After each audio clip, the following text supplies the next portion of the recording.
Hello everyone, welcome to Unit 3 Crystals, Section 2, Crystal Structure. Okay, we're going to take a closer look at some unit cells of crystals and talk about how they're shaped and how that's important to us, especially as we move into metals in our next unit. So, let's go ahead and talk about what a unit cell is. You should know already from Section 1, or actually from things that we've talked about, okay, a unit cell is the simplest or smallest arrangement of atoms that can be repeated to form a particular crystal structure.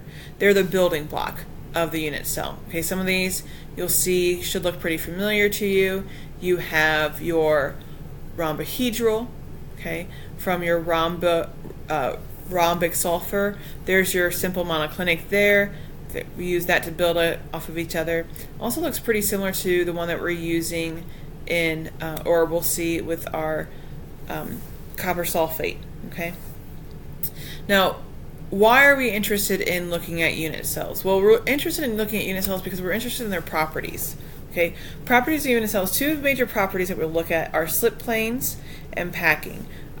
These structures are going to determine how the crystals will behave when forces are applied to them. So we just got done last unit talking about malleability, ductility, being able to take the strong, that sort of thing. This is where it comes into play. First of all, we have our slip planes. You have a picture here. Okay. As you can see, slip plane, it's an imaginary line, imaginary plane, okay, or slit, piece of paper would be a good one, along which atoms can move. Okay, so in other words, can they move in this direction compared to the other atoms around them? We talked about solids atoms being able to move past one another. The slip planes are those areas in which they can go ahead and do it. So it's a surface along which layers of atoms can slide.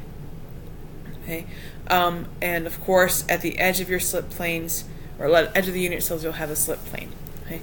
The other thing we want to look at is how tightly packed the atoms are with each other.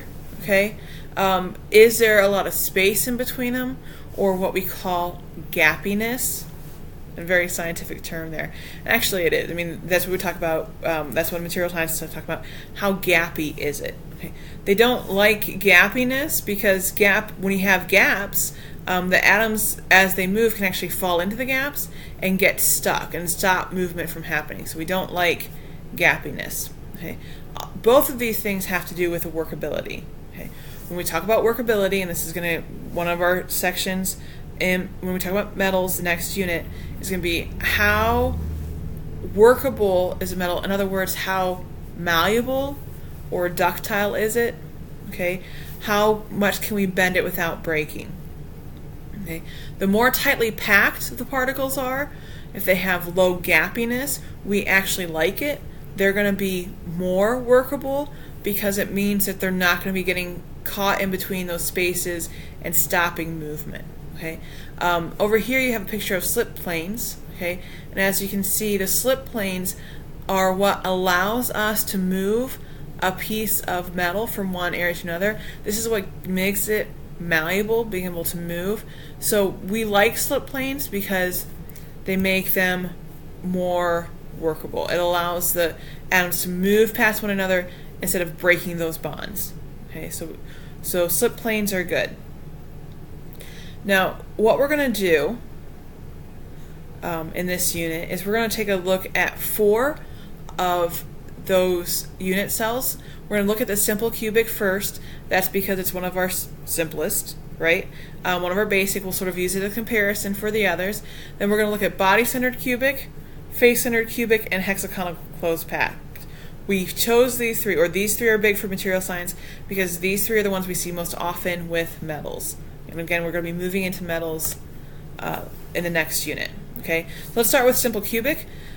They are called simple cubic because the atoms are ions in the corners of an imaginary cube. So on your notes, you want to go ahead and draw this. The way I usually draw it is 2 squares. Okay, 1 square in front, and then slightly behind it and to the side, a second square, and then from that square you're going to add those 4 lines, okay? Now packing. Are these atoms as close as they can get? Well, no. So we say that it has loose packing, okay? How about slip planes? Are there a lot of slip planes? Well, actually, they have slip planes along each face, but there's not that many faces because there's not that many atoms involved. So we say that there's only a few slip planes. This unit cell has pretty low workability. We don't really see it with metals because it is so low. Actually, we see this with table salt. Okay, so that's an example. NaCl is simple cubic. All right. It's very gappy there. All right, the next one is called bodied centered cubic. Okay, body, B, centered, C, cubic, another C. So for short, we abbreviate this BCC, and we're going to be talking like this for the next couple of units. Okay, so BCC. These are called body-centered because you have atoms at the 4 corners of a cube, right? So there's your first square, and right behind it, draw your second square. And then in the center of the body, you want to draw your next atom. So it's body-centered cubic. Now, because even though we still have that extra one in there, because there's not as many atoms as there could be, we still consider it loose packing. And the amount of slip planes, actually, this one has the highest amount of slip planes. Okay? And you'll be surprised at how many we have. But because we have that atom here in the center, it actually gives us many more dimensions that we can move on. So slip planes, highest amount of slip planes, there are many. I'll write that, and then many slip planes. All right, so there's your body-centered cubic.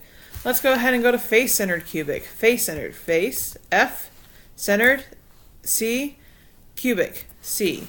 So FCC. Go ahead and write that down. Why is it called FCC? Well, again, you've got your atoms at the 4 corners. Draw your 2 squares, one in front, one in back. Connect by those lines. And then at the center of each of the face of that cube, so 6 sides, you should have an atom. So 1, 2, 3, 4, 5, 6, right there in the center. And of course, you have your 7th atom there in the center of the cube itself. So this is a FCC. These atoms are picking up as many space as they can. So we said that they are tightly packed. Okay. And for slip plane wise, they don't have as many as BCC, but they're still a lot. So we're going to say that there are many slip planes. There's low gappiness here because it is such an easy, because it is so tightly packed, and actually it's one of the more tightly packed. So low gappiness for this one. Okay, FCC. And then finally, last unit cell is hexagonal close packed. Again, hexagonal, H, close, C, packed, P. So HCP is your last one. Okay. This one's a little harder to draw. It's hexagonal. So you're going to draw a hexagon, 1, 2, 3, 4, 5, 6. Okay. And then below it, draw a second hexagon and connect it with the lines. And then in the center between those two, you're going to draw a triangle. Okay, those atoms are there, that triangle's there to try and fill up the space between those 2 layers, so it is pretty tightly packed. Right. But because it's such an odd shape, there aren't that many slip planes. There's not many ways that the directions that those atoms can move, so there's few slip planes for that one. Matter of fact, there's only 3. Okay, so there's hexagonal close packed. It's your last one of your basic cells. Why is this important? Well, again, let's go back to talk about workability. Okay, the more workable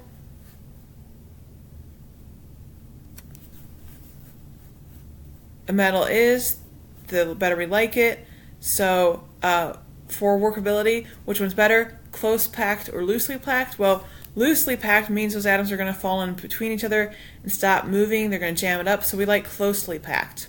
Okay? And if we go back here to your BCC, closely packed, these are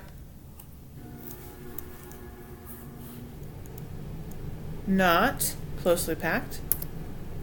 Okay? FCC is, and so is HCP. Okay? What about slip planes? Which one's more workable? Many slip planes or few slip planes? Well, again, like we said, slip planes allow for movement, so we like slip planes. So many means more workable. Let's take a look at your atom. Okay. And BCC, do they have a slip planes? Well, yeah, they have the most out of any of them. FCC, yeah, they've got a few, more than others, so we say yes for that one. But HCP, not, with just 3, not very many slip planes. So looking at the 3 of these, which one is the most workable? Well, BCC is not closely packed, but it has a lot of slip planes. So that's pretty good, but it's not the highest. Our highest is actually going to be this guy, FCC, here, right here in the center.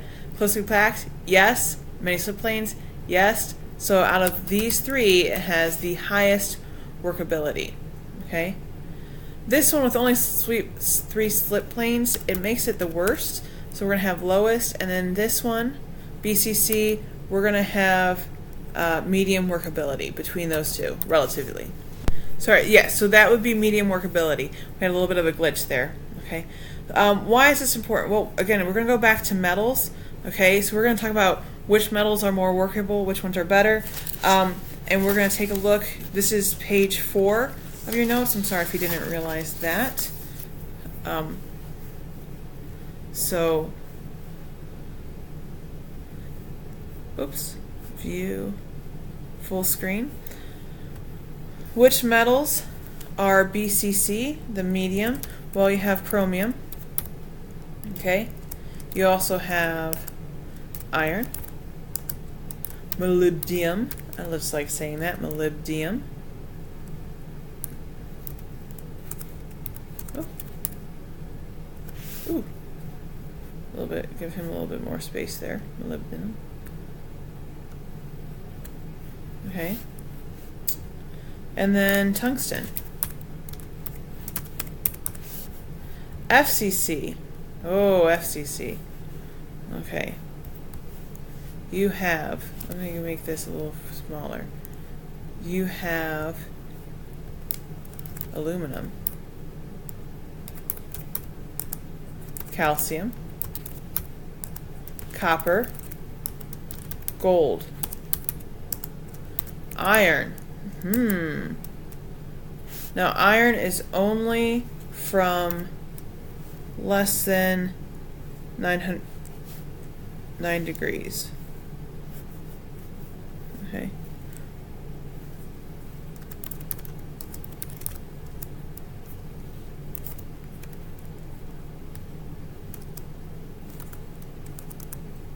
Under 10 degrees, sorry. Lead, nickel, platinum. Think about this. Think about these. This is the most workable. Which ones do we use most? Which metals do we use most often trying to get stuff? HCP, you have cobalt. I love cobalt. It's such a beautiful color. Okay, but not the most workable. We actually use it more for pottery than we do anything else. Okay, so magnesium and titanium, which we like titanium because it is so hard, right? That would be why. And then zinc. Now, as far as other is concerned, we have manganese, and this is one of those that we don't use that often. And then tin is the one that's something, not one of these 3. Okay. And now your 4th page should be done. We'll talk about solid state phase change later. Have a good afternoon.